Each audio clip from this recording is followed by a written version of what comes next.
කතන්දර දූපතට ඔබව සාදරයෙන් පිළිගනිමු. අද කතාව ගෝනි යකා.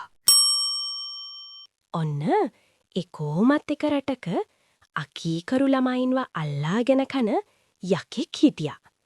ඒ යකා තනියෙන් පාරේ එහෙ මෙහෙ යන අකීකරු ළමයින්ව අල්ලාගෙන ගියා. මේ ගමේ හිටියා පුංචි පිරිමි ළමයෙක්. මේ ළමයා අම්මා කියන කිසිම දෙයක් ඇහුවේ නෑ. හරිම අකීකරුයි. එයාලගේ ගෙදර වත්ත පහළ පාරක් තිබුණා. පාර කිට්ටුව තිබුණේ රතු ජම්බු පිරුණු ජම්බු ගහක්. අම්මට හොරෙන් ජම්බු ගහට නැගලා ජම්බු කන්න මේ ළමයා හරි ආසයි. අම්මා කොච්චර එපා කියලා කීවත් ඇහුවේ නෑ. දවසක් අම්මා මේ ළමයාට කතා කළා. පුතා, ඔයා කොහේවත් යන්න එපා. පරිස්සමින් ගෙදර ඉන්න කියලා වතුර ගේන කලෙත් අරන් ලිඳට ගියා. අම්මා නොපෙනී යනකල් ඉඳලා ඒ ළමයා ඉක්මනින්ම වත්ත පහලට දුවලා ගියා. දුවලා ගිහින් ජම්බු ගහට නැගලා ජම්බු කන්න පටන් ගත්තා. ඔය අතරේ ළමයි අල්ලාගෙන යන යකා ගෝනියකුත් අරගෙන පාර දිගේ ගියා. යකා දැක්කා ජම්බු ගහේ පිරිමි ළමෙක් ඉන්නවා. යකා වටපිට බැලුවා. කවුරුත් නැහැ. මේ ළමයාව අල්ලගන්න ඕනේ කියලා හිතාපු කපටි යකා හරි අහිංසක විදිහට ගහ ළඟට ආවා. යකා දැකපු ළමයා බය වුණා. අනේ ළමයෝ, බය වෙන්න එපා. මම ඉන්නේ හරීම බඩගින්නේ.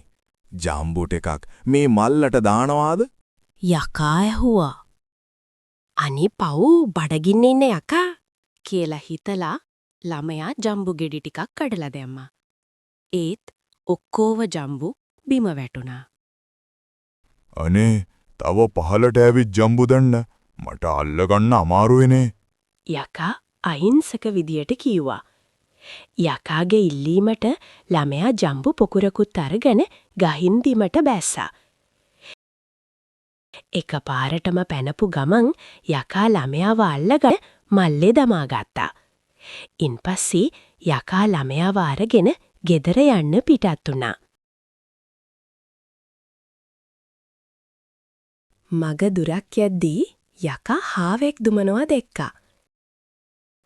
හාවාවත් අල්ලගන්න හිතපු යකා ගෝනිය බිම තියලා හාව පස්සේ දෙව්වා. ගෝනියේ හිටපු ළමයා දගලන්න කෑ ගහන්න පටන් ගත්තා. කුඹුරේ හිටපු ගොවියෝ ටික ගෝනිය ළඟට දුවගෙන ආවා.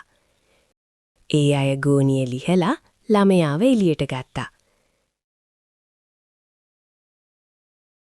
අඩාගෙන එළියට ආපු ළමයා සිදුවුණු දේ ගොවියන්ට කීවා. ඉතින් එතන හිටපු එක ගොවියෙකු ළමයා එක්ක ළමයාගේ ගෙදරට යන්න පිටත් වුණා. අනිත් ගොවියෝ යකා එන්න කලින් කුඹුරේ හිටපු තලගොයෙක් අල්ලලා ගෝනියට දාලා ගැට ගැහුවා. හාවත් අල්ලාගෙන සතුටින් ආපු යකා ගෝනිය කරේ තියාගෙන ගෙදර ගියා. හාමිනේ, අද මං හාවෙක් අල්ලාගෙන ආවා. මේ බලන්න මං ගෝනිය ගෙනාවදේ. යකින්නත් හරි සතුටින් ගෝනිය ළඟට කිට්ටු වුණා. ගෝනිය ලිහුව ගමන් තලගොයි තැඩියෙක් දගලමින් එළියට පැන්නා. යකාත් යකින්නත් තලගොයා දෙක බිය වී දිවුවා. ගෙදර ගිය ළමයා ආයි කවදාවත් අම්මට අකීකරුුනේ නෑ. අම්මට නොකියා තනියම ඇවිදින්න ගියෙත් නෑ. ස්තුතියි.